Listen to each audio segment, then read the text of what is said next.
চোটের কারণে আইপিএলে খেলতে পারছেন না সঞ্জু স্যামসন। তার পরিবর্তে হিসাবে খেলা বৈভব সূর্যবংশী তৃতীয় ম্যাচেই ১৭ রান করে সবার নজর কেড়েছিলেন। তবে সঞ্জু সুস্থ থাকলে খেলাই হতো না বৈভবের। শনিবার ইডেনে রাজস্থানের জোরে বোলিং কোচ শেন বর্ন এমন কথাই জানালেন। এদিন বন্ড বলেছেন, সঞ্জু ফিট থাকলে বৈভব খেলতো না।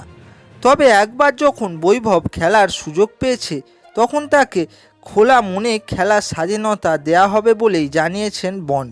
তার কথায় মাঠে গিয়ে যাতে নিজের মতো খেলে সেই লাইসেন্স ওকে দেয়া হয়েছে। এখনও পর্যন্ত ১৪ বছরের ছেলেটা ভালোই খেলছে। অকারণে বৈভবকে পরামর্শ দিয়ে তার স্বাভাবিক খেলা নষ্ট করে দিতে চান না বন্ড। তার মতে, আমরা যারা কোচিং দলে রয়েছি তারা অকারণে বৈভবের কাছে বিষয়টা জটিল করে দিতে চায় না।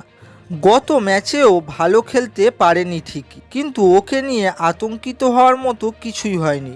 বৈভব মাঠে নামলে যাতে কোনো রকম চাপে না থাকে সেদিকে বাড়তি সতর্ক থাকছে রাজস্থান রয়্যালস। বৈভবের থেকে ভয়ডরহীন খেলা চাইছে দল।